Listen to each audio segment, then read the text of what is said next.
그 연장선상에서 정부 측에서 발표한 그 인용한 맥베스의 사례를 보면서 참 안타깝다, 심하게 표현하면 연민의정을 느낀다는 생각이 들었습니다. 그 맥베스는 맥베스에 말하는 것은 그 부류의 세계 부류의 명작 작품이 아니겠습니까? 그런 부류의 명작 작품까지도 어떤 악의적인 선동에 악용하고 있다 하는 생각이 듭니다. 그 맥베스는 여러분도 다 아시다시피 마녀의 꾸림에 빠져가지고 왕권을 찬탈하기 위해서 왕을 죽입니다. 그리고 자기도 그 경비원까지 죽이고 나중에는 자기도 죽임을 당하는 그런 슬픈 건데, 그것이 어떻게 이 대한민국의 비상계엄 상황과 비교가 된다는 것인지.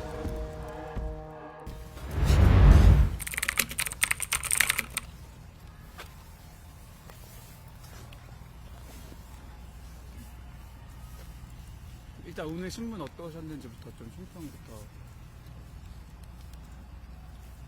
글쎄요. 우선 줄탄핵에 대해서 정부 측에서 헌법과 법률의 테두리 내에서 권한행사라는 말을 썼습니다. 그 권한행사에 대해서는 좀 선거라는 국민의 심판을 받으면 된다, 이런 얘기를 했는데, 참 이것이 전형적인 내로남불이 아닌가라는 생각을 했습니다. 비상계엄 선포는 대통령이 헌법과 법률의 테두리 내에서 한 정당한 권한 행사입니다. 이것을 내란몰이를 통한 탄핵까지 몰고 간 사람들이 그런 말을 하는 것이 맞겠냐. 마찬가지로 정당한 권한 행사라면 정부 측에 주장하듯이 선거를 통해서 국민의 심판을 받으면 되는 것이다 하는 생각을 했고요. 그리고 비상계엄을 정치적 상대를 제압하기 위한 수단으로 악용했다, 이런 말을 했습니다. 저는 거꾸로 이 탄핵 소추를 가지고 권력을, 정권을 탈취하기 위한 내란몰이에 악용을 한 것이다, 저는 그런 생각이 들었습니다. 그 연장선상에서 정부 측에서 발표한 그 인용한 맥베스의 사례를 보면서 참 안타깝다, 심하게 표현하면 연민의정을 느낀다는 생각이 들었습니다. 그 맥베스는 맥베스에 말하는 것은 그 부류의 세계 부류의 명작 작품이 아니겠습니까? 그런 부류의 명작 작품까지도 어떤 악의적인 선전선동에 악용하고 있다 하는 생각이 듭니다. 그 맥베스는 여러분도 다 아시다시피 마녀의 꼬임에 빠져가지고 왕권을 찬탈하기 위해서 왕을 죽입니다. 그리고 자기도 그 경비원까지 죽이고 나중에는 자기도 죽임을 당하는 그런 슬픈 건데, 그것이 어떻게 이 대한민국의 비상계엄 상황과 비교가 된다는 것인지. 오히려 권력을 쟁탈하려고 하는 측면, 맥베스가 왕권을 뺏으려고 하는 상황과 비교해본다면 이 시대의 맥베스는 누구인지 저는 그 생각을 해봤습니다. 여러분께서도 한번 생각을 해봐 주시길 바라겠습니다. 안전 단수 관련해가지고 소방청장이나 검찰, 공소장이 거짓말한다고 생각하세요? 오늘 이상민 장관께서 저는 명백히 증언을 했다고 생각을 하고요. 전후 사정으로 보면 증언이 너무 일관되고 신빙성이 있다. 단전단수라는 거 하는 것은 기관을 고립시키려고 하는 것인데, 거기에 언급된 기관들에서는 군인들이 가지를 않았습니다. 단전단수를 통해서 기관을 장악하려고 했다면 1차로 단전단수가 이루어져야 될 곳은 어디라고 생각을 하십니까? 지금 이 사건에서 전개되는 것을 보면 국회가 되지 않겠습니까? 국회도 단전단수를 안 하는데 여론조사 꽃 한결에 여기를 단전단수한다는 게 말이 되겠습니까? 검찰 공수처이랑 소방청장이 거짓말한다고 생각하세요? 아니, 소방청장도 명백히 그 단전단수 지시를 받았다고 진술하지 않는 것으로 알고 있습니다. 그러니까 그것을 저한테 추궁할 것이 아니고 여러분들이 사실관계를 파악해 보세요. 소방청장도 그런 어떤 단전단수 얘기를 들었지만 그건 뉘앙스였다는 것이고 명백히 지시를 받았다는 진술이 없습니다. 그리고 저는 어떤 사정이나 객관적 사정들에 비추어 보면 그런 것들이 맞느냐 하는 측면에서 한번 검토를 해주시기 바라겠습니다. 오늘 쪽지도 보았다고 처음 진술하셨는데 그 부분은 어떻게 보셨어요? 쪽지 부분에 대해서는 제가 아는 바도 없고요. 우선 뭐 이상민 장관도 명백히 증언했잖아요. 대통령이나 국방부 장관으로부터 쪽지를 전달받거나 지시를 받은 사실이 없다고 했습니다. 근데 그 쪽지가 어떤 경위로 있는지에 대해서는 제가 아는 바가 없고 분명한 것은 대통령이나 국방부 장관의 지시도 없었고 전달도 없었고 단전단수를 할 수 있는 상황도 아니고 단전단수가 이루어진 것도 아니고 그리고 이상민 장관의 증언처럼 그 소방청장에게 단전단수를 할 수 있는 권한도 없고 실제 그렇게 이루어지지도 않았다는 것을 말씀드립니다. 대통령께서는 그럼 단전단수 쪽지를 쓰라고 지시하지도 않고 직접 쓰지도 않으셨다는 말씀이신가요? 여러분들이 현장에 다 보셔놓고 저한테 왜 묻습니까? 여러분들이 판단하십시오. 국무회의 기록이 없는 거에 대해서는 국무회의 기록도 너무나 명백하게 오늘 이상민 장관이 증언을 했지 않습니까? 국무회의라는 것은 그 당시 즉시 작성하는 것이 아니고 며칠씩 걸려서 사후에 작성되는 것을 명백히 증언을 했고 이 사건에서 작성이 안 된 이유는 오히려 계엄 이후 해제되고 내란몰이가 시작되면서 이거 작성할 수 없는 환경이 조성됐기 때문에 늦어졌다는 말을 증언을 했습니다. 저는 사정으로는 명백하지 않습니까? 딱 일치적으로 맞잖아요. 국무회의가 모든 없어서 그 당시 회의에 참석했던 국무위원들을 내란의 공범으로 몰아가고 심지어는 국무회의를 작성하려고 하는 것에 대해서 내란의 공범 내지는 허위 공문서 작성으로 몰아가려고 했던 게 수사기관의 그 당시의 행태였습니다. 그런 상태에서 국무회의록이 작성 안 된 것은 너무나 자연스러운 현상이라고 볼 수밖에 없습니다. 그래서 여러분들이 상황을 보고 여러분들도 판단을 해주십시오. 저에게만 묻지 마시고 여러분들이 상황을 판단하고 여러분들이 한번 알아보시면 좋겠습니다. 기록이 없으면 절차적 하자 아닌가요? 지금 저랑 말장난하시는 거 아니죠? 누구시죠? 시간과 김수훈 예? 회의록이 없다는 것은 지금 방금 말씀하신 대로 회의록을 작성이 반드시 그 당시에 해야 된다는 것도 아니고 회의록 작성을 할 수 없는 작성할 수 있는 여건이 안 돼서 작성이 안 됐다고 말씀드렸는데 그것이 절차 위반이라고 다시 물으신다는 것은 말꼬리 잡기 내지는 수직 잡기밖에 안 보입니다. 이게 정상적 국무회의냐를 두고서 그러니까 다른 장관들은 아니었다고도 하는데 이상민 장관은 정상적인 회의였다 이런 입장이잖아요. 그러면 그 다른 장관들 말이 틀렸다는 건지 궁금한데. 그러면 국무회의 해제 의결을 비상계엄 해제 의결을 위한 국무회의는 있었다고 생각하십니까? 거기에 대해서는 아무도 이의를 제기하지 않죠. 해제 의결을 위한 국무회의는 1분밖에 안 걸렸습니다. 근데 지금 비상계엄을 위한 국무회의는 국무위원들이 도착해서부터 논의가 시작돼가지고 최종 의결 정족수가 11명이 채워지고 대통령이 퇴장할 때까지 얼마나 걸렸는지 아십니까? 8시 40분부터 10시 22분까지입니다. 의결 정족수 11명이 채워진 이후에도 5분이 진행됐습니다. 그러면 그 자체를 가지고 판단하시면 되는 것이지 국무회의 의원들이 그 당시에 내란몰이가 시작되고 국무위원들 자체를 국무회의에 있다는 것 자체를 국무회의 참석했다는 자체를 내란의 공범으로 하려고 하는 상황에서 국무위원들이 소극적으로 진술할 수밖에 없다는 사정도 감안해 주시기 바라겠습니다. 비상계엄이라는 게 되게 큰 사건이잖아요. 예. 근데 기록이 없으니까 여쭤보게 되는 것 같아요. 예. 그러니까 기록 부분이 아예 모순되고 전례도 없고 있을 수 없는 일이다 이렇게 해석이 된다면 분명히 맞습니다. 그렇지만 전례에 의하더라도 국무회의록은 사후에 작성될 수도 있고 사후에 작성되는 것이 그동안의 관례였고 관행이었다는 것을 말씀드리고 그리고 이 사건의 경우는 비상계엄이라는 어떤 비상 상황에서 해제 후에 전개된 상황들이 또 아주 급박하게 이례적으로 진행됐기 때문에 작성이 안 됐다는 말씀을 드리는 겁니다. 애초에 작성을 안 한 거예요? 아니면 공개를 안 한 겁니까? 그만 답변 드리겠습니다. 그건 자꾸 말이 안 되는 질문을 하시는 것 같습니다. 그 서명을 사후에 할 수 있다고 대통령께서 오늘 말씀을 하셨는데 이거 자체가 개헌법에도 맞지 않는 거 아니냐 이런 지적도 있는데 무슨 서명을 말씀하세요?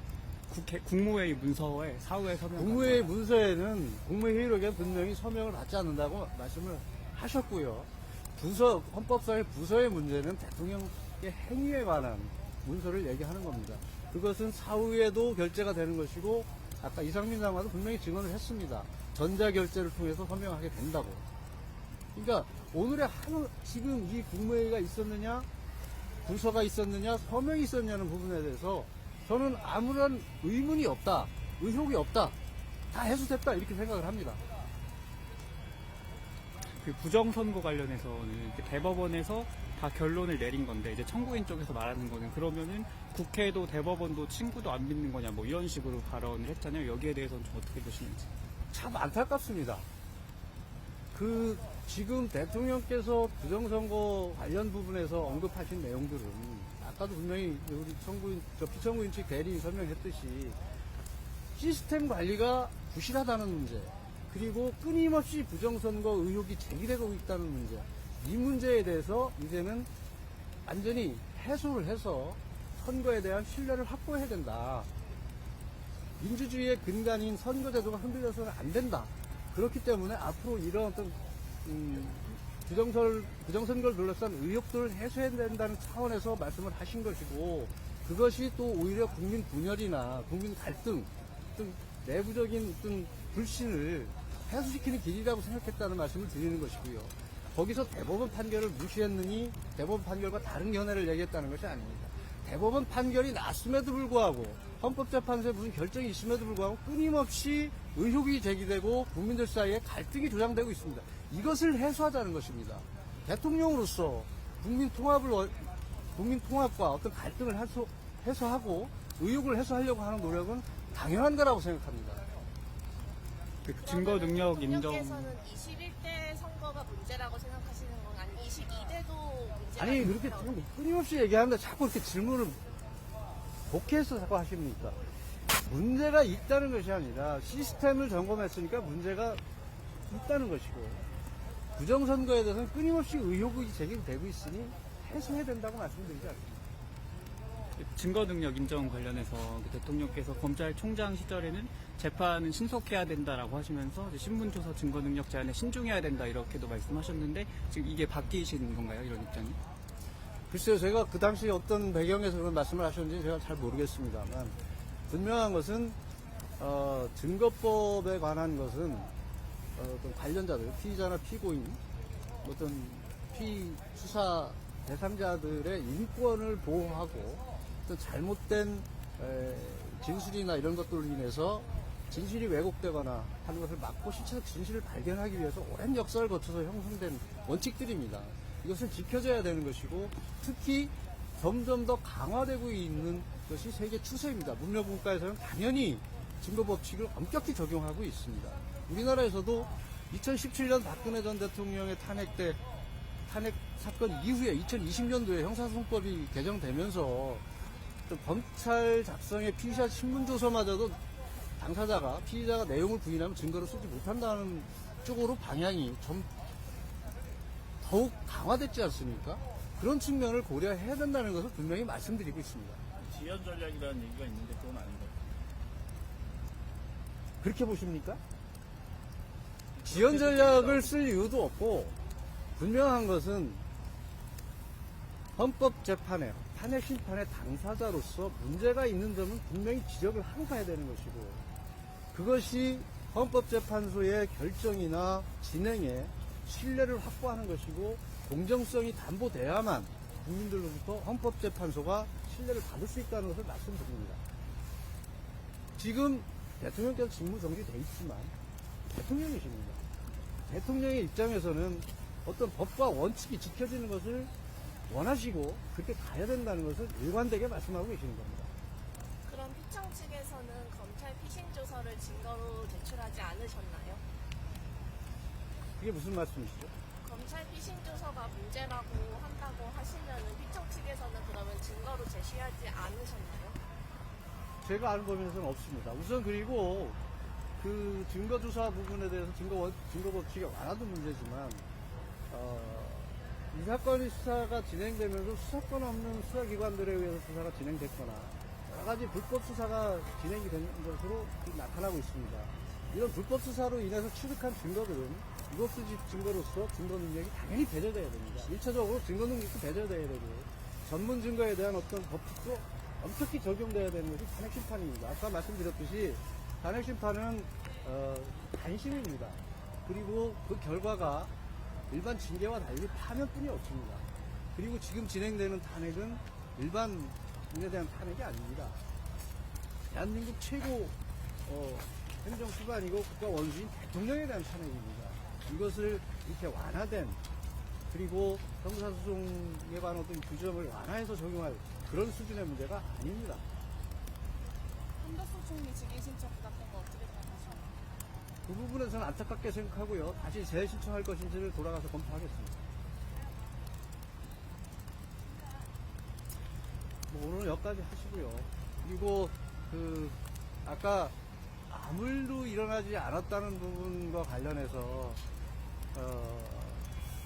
정부인 측에서 주장한 논리를 보면서 참 논리의 왜곡과 비약이 너무 심하다는 말씀을 드리고 싶습니다. 아무 일도 일어나지 않았다는 것은 무시 논의되고 있고 주장되고 있는 정부인 측에서 주장하고 있거나 하는 부분들에서 끌어내거나 체포하라거나 무슨 엄청난 피해가 있는 것처럼 주장하는 부분에 대해서 끌어내지거나 체포된 사람도 하나도 없고 어떤 민간인과의 충돌에 의해서 민간인들이 공격을 받거나 해서 상처를 받거나 피해받은 사람이 없다는 말씀을 드린 겁니다. 그럼에도 불구하고 비상계엄 선포로 인해서 증인으로 나와서 여러 가지 어려움을 겪거나 수사를 받고 있고 장성들이 지금 중형에 처할 위기에 있다. 그런데도 아무 일이 없다고 할 수 있느냐 이런 얘기를 하는데 결국 그것은 정상적인 비상계엄 때문에 일어나는 게 아니라 지금 야당 측에서 주장하고 있는 내란무리와 탄핵 소추로 인해서 이런 현상들이 벌어진 겁니다. 아무 일이 일어나지 않은 것은 비상계엄이고 아무 일이 일어난 것은 야당 측에 의한 내란무리 때문에 일어난 겁니다. 이거 서로가 바뀌면 안 됩니다. 논리가 바뀌면 안 됩니다. 분명히 짚고 넘어가야 될 부분입니다. 결국 이 비상계엄에 대해서 여러분들께 다시 한번 호소를 드리겠습니다. 대통령이 왜 비상계엄을 했는지에 대해서 여러분들 한번 생각해 주시고 대통령이 비상계엄을 통해서 이루고자 했던 목적이 뭔지 한번 생각을 해보십시오. 그리고 대통령이 선포한 비상계엄은 어떤 모습으로 진행이 됐었는지를 한번 생각을 해보십시오. 최소한의 병력을 동원했고 실탄 표지도 금지했고 중사관 이상, 부사관 이상의 어떤 간부들만 투입을 하라는 지시를 내리고 그리고 단 두 곳 국회와 선관위만 가라고 분명한 지시가 있었습니다. 물론 밑에서 그 지시가 이행이 안 돼서 어떤 다른 곳에 가려고 하던 경력도 있었습니다. 그렇지만 분명히 대통령이 사후 인지하시고 중단시킨 사실이 있습니다. 그러니까 이런 여러 가지 정황들을 여러분들께서도 객관적인 입장에서 한번 봐주십사 하는 말씀을 또 호소를 드리겠습니다. 아까 말씀 것처럼 부정선거는 어떤데 그냥 유혹을 해소하려고 하는 아니, 그냥 왜곡하지 마십시오. 비약하지 마십시오. 부정선거가 없다, 있다의 문제가 아니고 시스템의 문제 그리고 각종 부정선거를 둘러싼 제기되는 의혹으로 인한 분열과 갈등 이런 문제에 대해서 말씀드린 것이지 부정선거가 있다, 없다를 말씀드린 적은 없습니다. 근데 의혹이 있는데 왜 선관위원장에게는 따로 물어보거나 그렇지 않고 바로 이제 계엄군을 투입해서 해결하려고 하셨을까요? 선관위원장에게 물어보면 대통령께서 아까 선구인도 그 얘기를 하던데 수사기관에 수사 요청을 안 하고 왜 계엄을 했냐고 하는데 그 상황이 될 것 같으면 안 했겠습니까, 대통령께서. 근데 만약에 그런 상황이 벌어지면 그 당시 무슨 상황이 벌어졌겠습니까? 대통령이 선거에 개입한다고 중립성을 침해한다고 각종 비난이 쏟아지지 않았겠습니까? 그리고 예? 아니 지금이 아니라 그러니까 비상적인 수단을 통해서 그 의혹을 해소하려고 했다는 것이죠. 오늘 국정 차원도 나왔지만 그 부정선거 관련해가지고 조사도 다 했었잖아요. 아니, 조사를 했는데 조사 결과 보고가 문제가 있다고 보고가 올라갔으니까 다시 확인하겠다는 거 아니겠습니까? 오늘 여기까지 하겠습니다. 오늘 추운데 고생하셨습니다.